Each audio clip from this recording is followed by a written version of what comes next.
रूप तुझे गंध फुलांचे मनात या सजले सावळी काया भाळ माया मनी तुला पूजले कृपा करी तू आम्हावरी माऊली तू विठू हरी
राधे शरणं श्याम राधे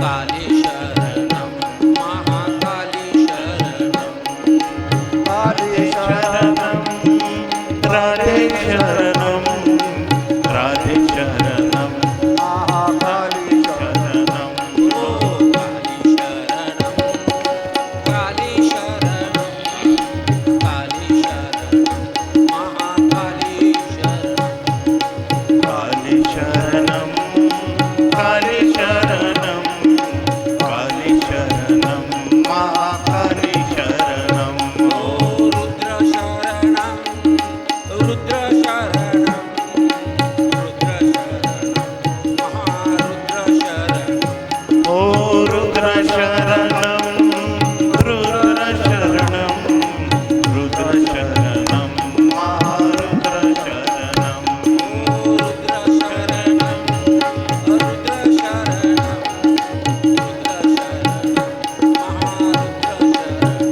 रुद्र शरणं रुद्र शरणं रुद्र शरणं महारुद्र शरणं ओ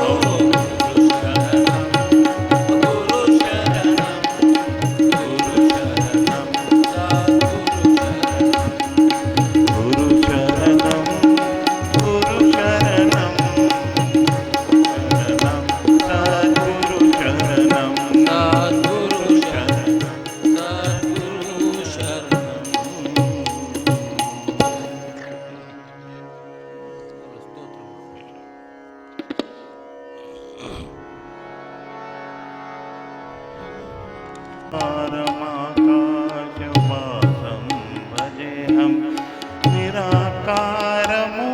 निराकारमोकारमूलं तुरीयं गिराज्ञानगोतीतमीशेतिरिशं करालं महाकालकालं कृपालं गुणागारसंसारपारं नतोऽहं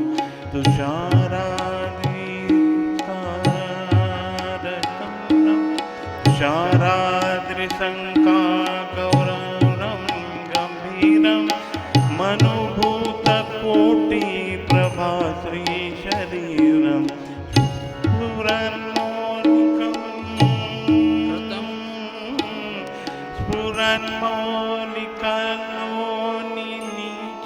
स्फुरन्मौलिकलोनिचारुगण्यं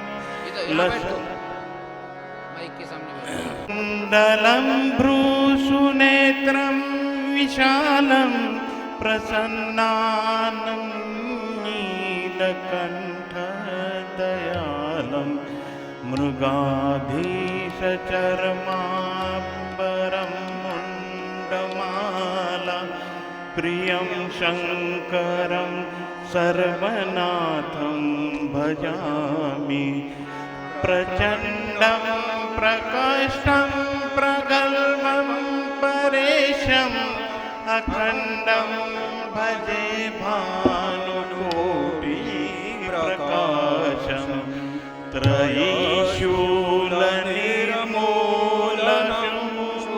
त्रयीशूलनिर्मूलशूलपाणिं भजेऽहं भवानी पतिं भावगम्यं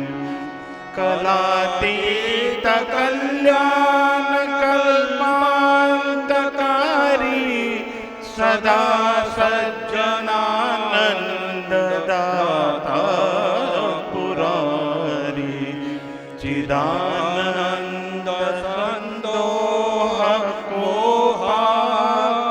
चिदानन्दसन्दोहकोहारी प्रसीद प्रसीद प्रभो मनमधारी न यावेदमानातः पादारविन्दं भजन्ति लोके परामानरानं न तावत् सुखं शान्ति सन्तानपाशं प्रसीद प्रभो सर्वभूतादिवासं न जानामि योगं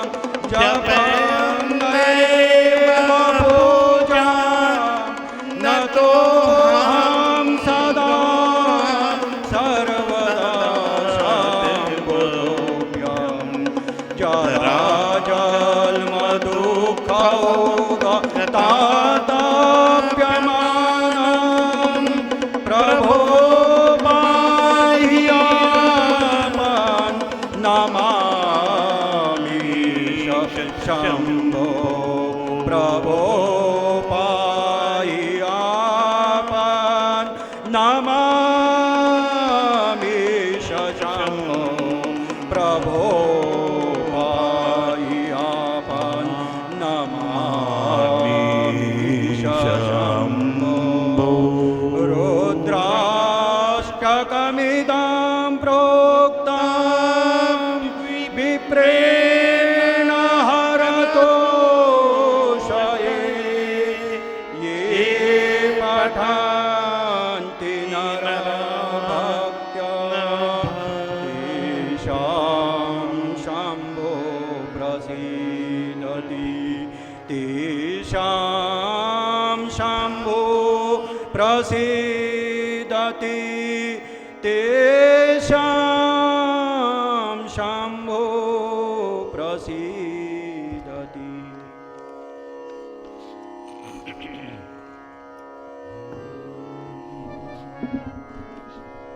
मेरे मन में बसो शिव शंभो, मेरे मन में बसो शिव शंभो, मेरे मन में बसे शिव शंभो, मेरे मन में बसो शिव शंभो,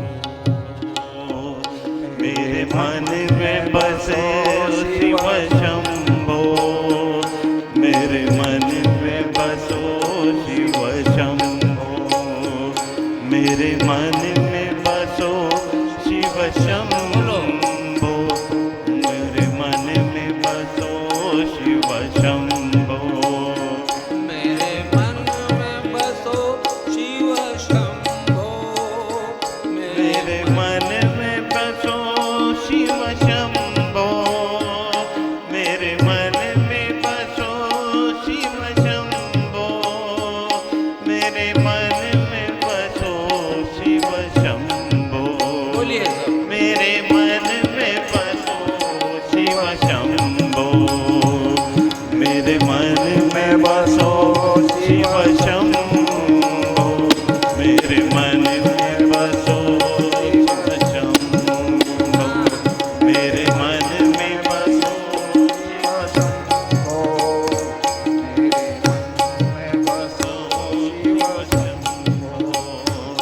मेरे मन में बसो शिव शंभो, मेरे मन में बसो शिव शंभो, मेरे मन में बसो शिव शंभो, मेरे मन में बसो शिव शंभो, मेरे मन में बसो शिव शंभो, मेरे मन में बसो शिव शंभो, मना सर्वजन मेरे मन में बसो शिव शंभो, मेरे मन में बसो शिव शंभो, मेरे मन में बसो शिव शंभो, मेरे मन में बसो शिव शंभो, मेरे मन में बसो शिव शंभो, मेरे मन में बसो शिव शंभो,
मृत्युंजय पारदेश्वर महादेव की जय।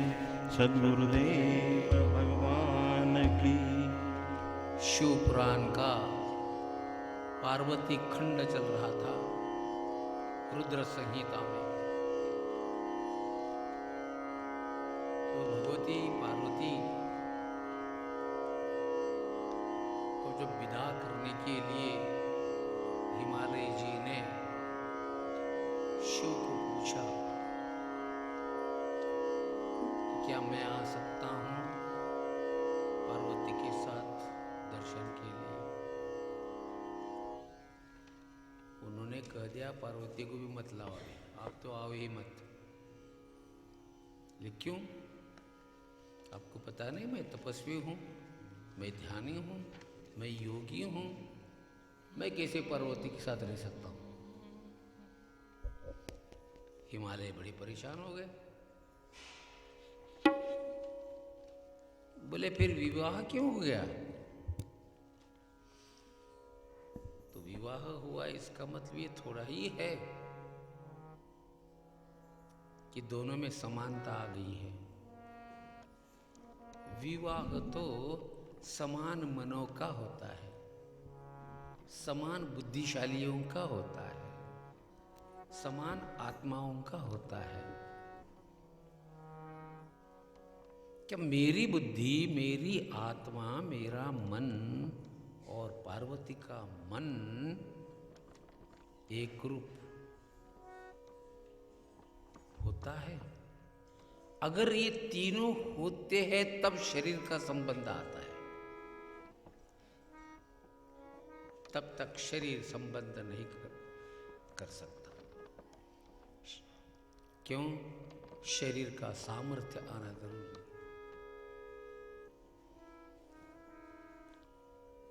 तो हिमालय ने कह दिया चलो मैं नहीं आता। लेकिन पार्वती को सेवा के लिए आपके पास रखा तो हाँ कोई बात नहीं, सेवा के लिए आ सकती है, अपने सखियों के साथ आ सकती है। और पार्वती भगवान शिव समाधि में रहने लगे और पार्वती जो है उनकी सेवा में लगे। अब तपस्वी तो थे ही, जब भी समाधि में उठते थे, समाधि से उठते थे, तो उनको जितनी आवश्यकताएं थी उनको पूरी करने के लिए भगवती स्वयं प्रयत्न करती थी। सखियां तो थी ही साथ में। और रोज जब समाधि उनकी खुलती थी और भगवान शिव देखते थे तो पार्वती सेवा के लिए हाजिर रही। धीरे धीरे भगवान का प्रेम बढ़ने लगा और शिव शक्ति की प्रेम कहानी शुरुआत हो गई। और वह जो प्रेम कहानी है आज जगत में पूरी ढंग से हमें दिख रही है।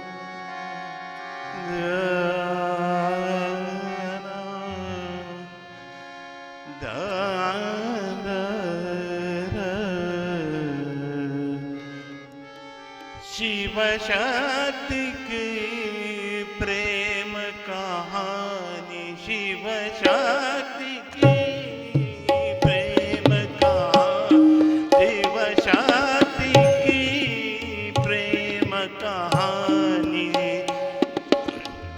अनंत काल से गाते ज्ञानी, अनंत काल से गाते गानी। स्वयं शक्ति ही बनी शिव रूपा, स्वयं शक्ति ही बनी शिव रूपा। शिव फिर बन गए शक्ति रूपा, शिव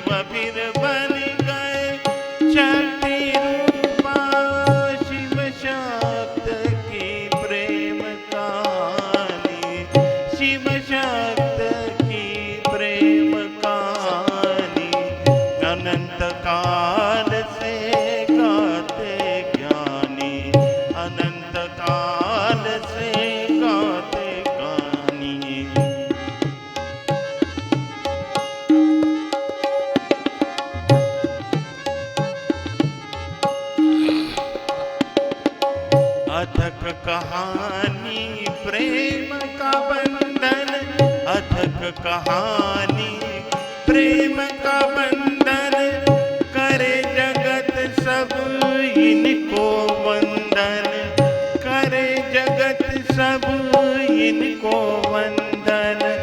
दो की कल्पना करते करते, दो की कल्पना करते करते, भय शिव ही कैसे शक्ति बनते, भय शिव ही कैसे शक्ति बनते।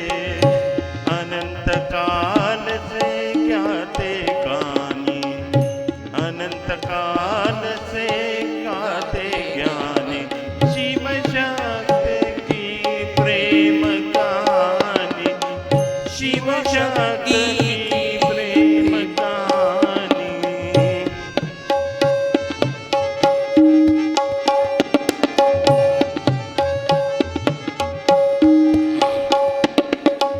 विमर्श रूपी मैया शक्ति, विमर्श रूपी मैया शक्ति देवी, प्रकाश को अपना रूप बनाई, प्रकाश रूप अपना रूप बनाई। विमर्श रूपी मैया शक्ति देवी, प्रकाश को अपना रूप बनाई। दोनों मिलकर भय एक अंग, दोनों मिलकर भय एक अंग, प्रकट हुआ जगदानंद का रंग, प्रकट हुआ जगदानंद का रंग। शिव शक्ति की प्रेम कहानी, शिव शक्ति की प्रेम कहानी, अनंत काल से ज्ञाते ज्ञानी, अनंत काल से ज्ञाते ज्ञानी, शिव शक्ति की प्रेम कहानी।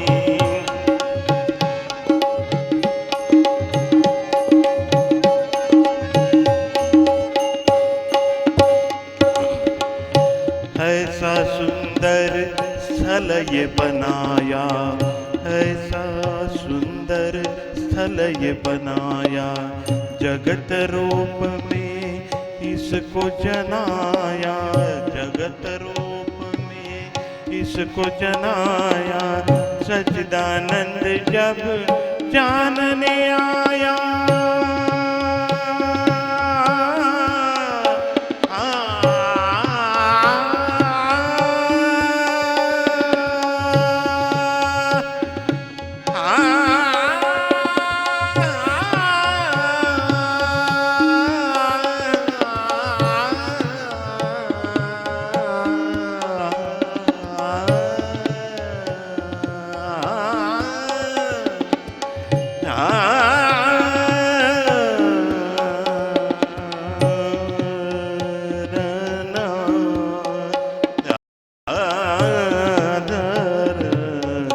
सच्चिदानंद जब जानने आया, सच्चिदानंद जब जानने आया, शिव शक्ति को अलग न पाया, शिव शक्ति को अलग न पाया। शिव शक्ति की प्रेम कहानी, शिव शक्ति की प्रेम कहानी, अनंत काल से गाते ज्ञानी, अनंत काल से गाते ज्ञानी। स्वयं शक्ति ही बनी शिव रूपा, स्वयं शक्ति ही बनी शिव रूपा, शिव फिर बन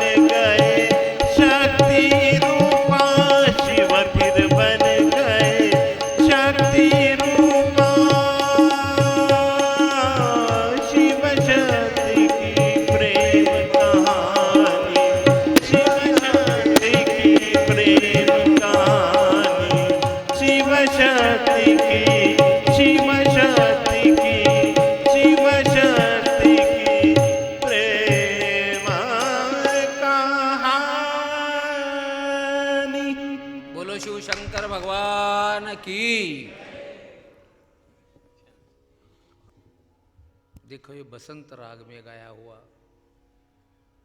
पद है।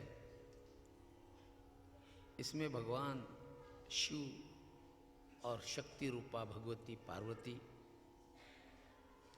इनका प्रेम कैसा है, यह पति पत्नी के प्रेम की मिसाल है। यह उन्होंने जगत को दी है। बहुत सारे पति पत्नी हैं जगत में।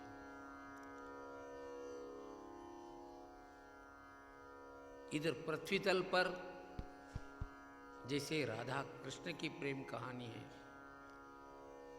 उसी तरह उस दिव्य लोक में भगवान शिव पार्वती की प्रेम कहानी है। दोनों में फर्क क्या है?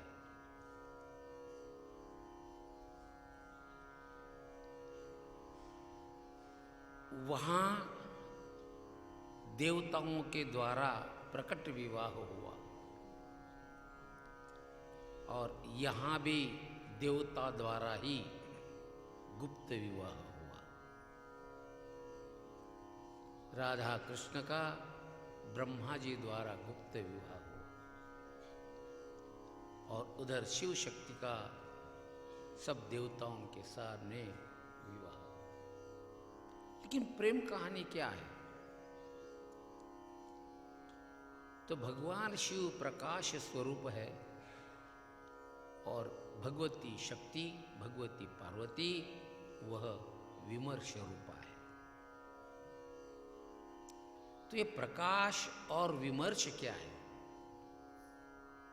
तो आपको जो ज्ञान होता है, किसी वस्तु का ज्ञान होता है इंद्रियों के द्वारा और मन के द्वारा, आप किसी वस्तु को देखते हो, स्पर्श करते हो, रसना से रस ग्रहण करते हो, श्रवण से शब्द ग्रहण करते हो। जब उसका ज्ञान होता है तभी आप उस पर विचार करने लगते हो। अगर ज्ञान नहीं है तो विचार भी आप में आता नहीं है। तो वह जो ज्ञान है वही तो शिव का स्वरूप है और वह जो विचार है वही शक्ति का स्वरूप है। तो पुराण आपको, मैंने पहले कहा था, शिव पुराण क्या देता है आपको? ज्ञान और वैराग्य की शिक्षा शिव पुराण देता है। और उस ज्ञान और वैराग्य को स्थायी बनाने के लिए भक्ति कैसे करें, यह भी शिव पुराण बतलाता है। भक्ति किस लिए होती है? ज्ञान और वैराग्य को स्थिर करने के लिए। ध्यान में रखना, भक्ति के बिना वैराग्य स्थिर नहीं होता और वैराग्य के बिना विवेक स्थिर नहीं होता और वैराग्य के बिना हमारे अंदर शम, दम, तितिक्षा आदि की वासना या साधना नहीं बनती है। और शम, दम, तितिक्षा, षटक की साधना होने के बिना हमारे में मुमुक्षा नहीं आती है। और बिना मुमुक्षा के श्रवण कैसा होगा? श्रवण का मतलब ध्यान में आया आपके? बिना मुमुक्षा के आप शिव पुराण सुन रहे हो, उसमें शिव शक्ति की कथा सुन रहे हो और उस शिव शक्ति की कथा सुनते समय आपको हमने कहा कि शिव ज्ञान स्वरूप है